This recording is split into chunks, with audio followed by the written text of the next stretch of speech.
Hello there, and welcome back to my little bit of Mexico. Now, a little bit of local history today. So, we'll be going on a bit of a walk and up to a place where something happened 38 years ago to this day in 1988. So, as I say, I'm going to look at a little bit of local history. Come with me on a little walk. So I quite like this area where I live in San Rafael, and it's always a nice walk going down the street that I live on. Very nice, quiet, tree-lined street. Strangely, my street abruptly stops at this point, and I don't know why, but I always do like this house. So, yeah, I don't know why. Just happens to some neighborhood streets, but we'll pick up Olivo in a moment. So we turn on to Industrialis, which has, of course, this lovely road surface, and we take a turn into the next street to then pick up Olivo. Yeah, so here we are. Let's go down the other part of Olivo, and we'll get to the place which is the subject of this local bit of history. So I'm outside the Pemex facility, which is where something happened 38 years ago on this very day, June the 23rd, 1988. With one of the worst fires to ever happen in Monterey. And it wasn't so good for the neighborhood where I live.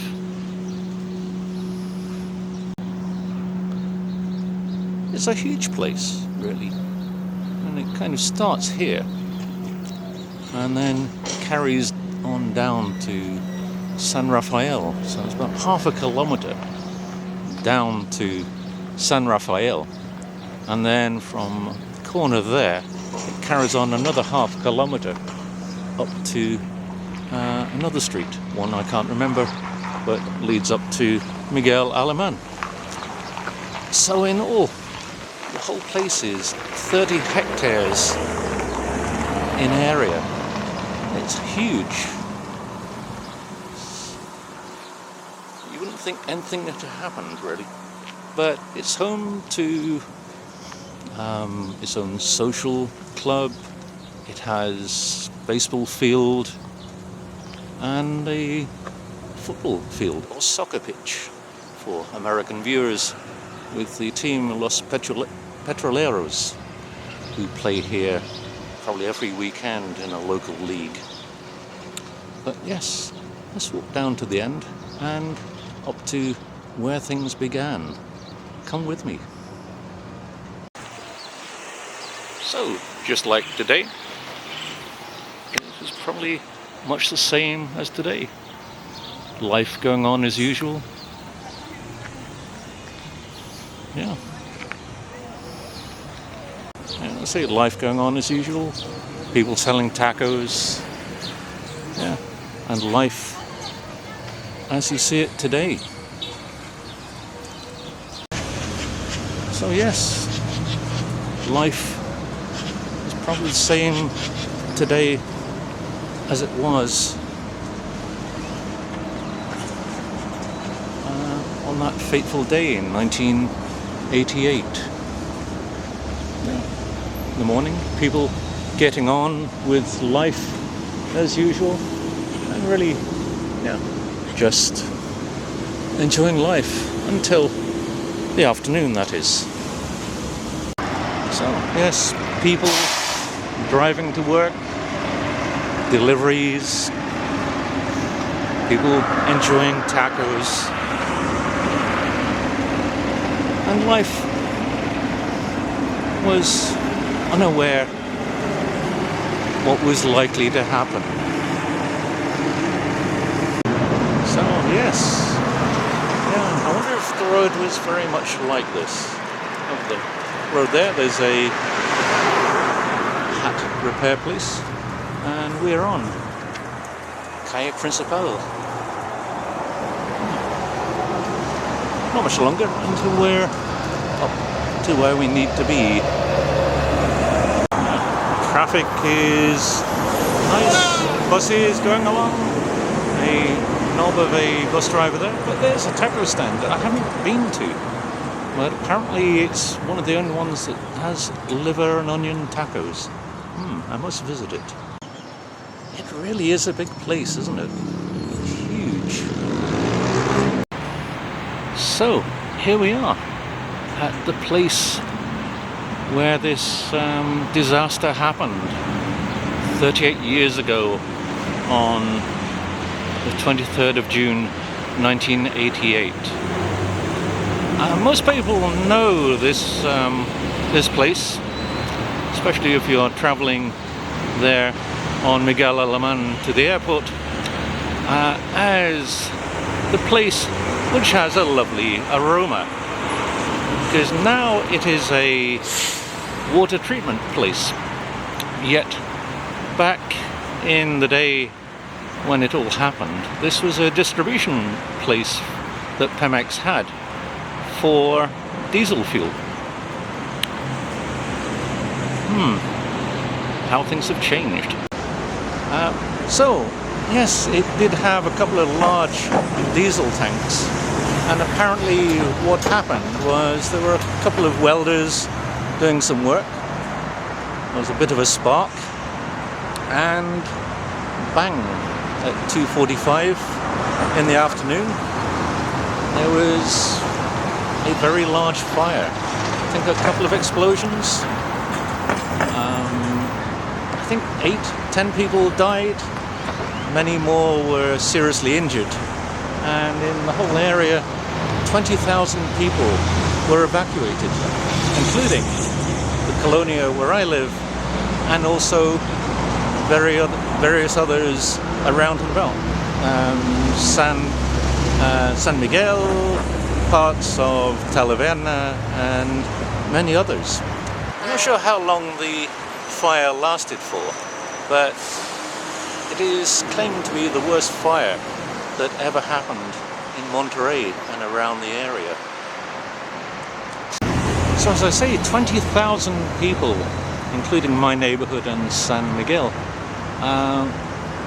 were evacuated, and so too were 12 or 13 other colonias as well. It must have been incredible. I've seen YouTube videos showing the fire, and it must have been incredible how it must have been for people around, especially my neighbors, who I think some have lived in my street and others for quite some time. I must ask them. Yeah, but what a terrible day it must have been. Anyway, back to me in the studio.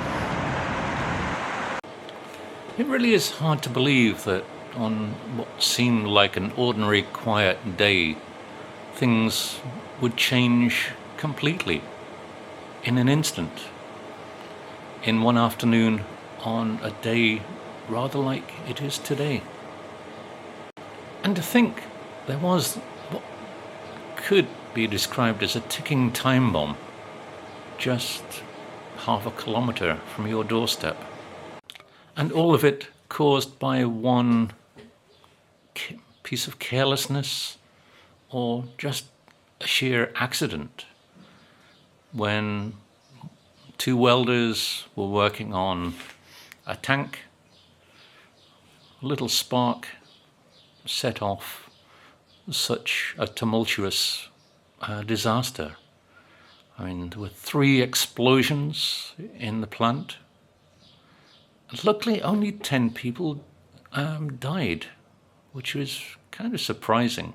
Although, that's what they say. Whether more died, I don't know. They didn't really recover a lot of bodies, but with that amount of fire, I think it probably could have been more. Especially when you think there were 8 million litres of diesel fuel in those tanks, and they all went up in minutes due to one act of carelessness, which could have been prevented, I'm sure, if only safety was a little better. And I'm guessing amongst those 10 who died would have been the 2 welders who accidentally set things off.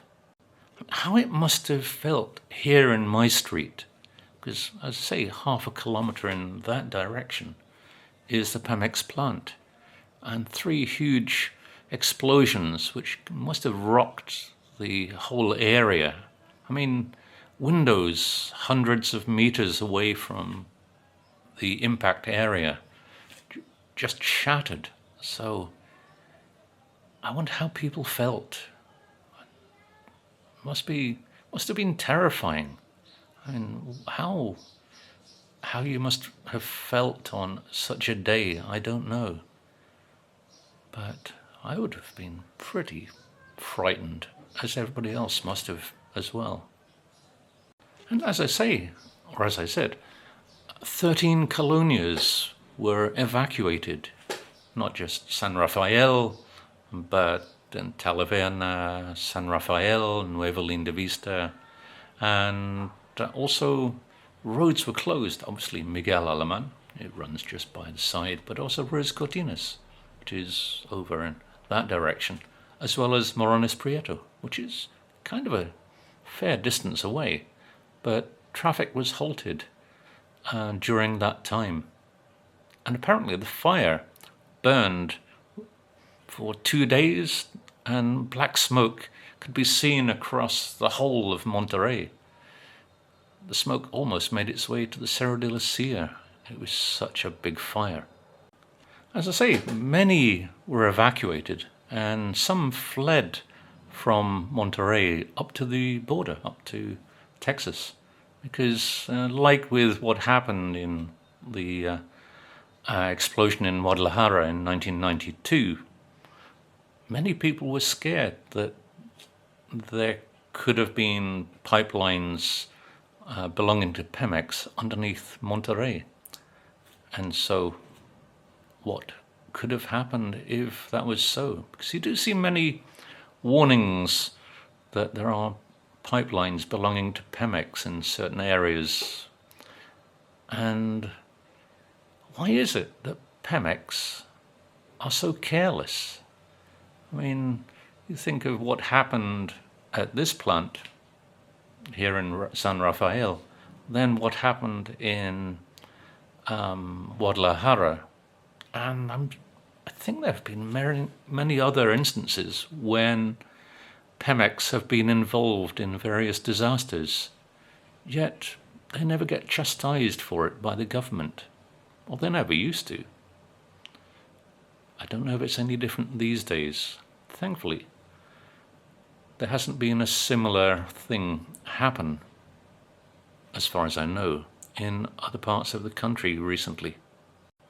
As I say, the fire burned for 2 whole days, and it must have been strange to come back when things were safe, to find burned out cars,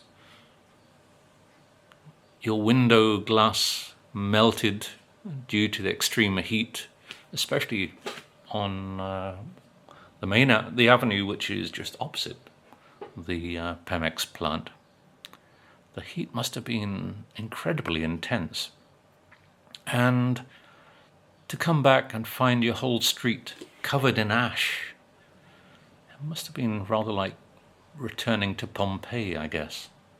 But really, I'm sure if I ask some of my neighbours, they may remember what happened. They may have been children at the time. I don't know. But I think the neighbour directly next to me may know more. I must ask him how he felt and how his family felt, because he must have been, I guess, quite a young man at the time. But yeah, for everybody in this neighborhood and others, the memory must still linger. Anyway, I'll look at more local history in due course. Maybe a little about the Battle of Monterrey and maybe the other things that have happened in the history of Monterrey and around Nuevo Leon. Thanks for watching. Please like and subscribe from those buttons down there. At the bottom of your screen, you can click on like, leave a comment, and if you're new to the channel, please subscribe and join my happy band of followers. Bye for now. See you soon.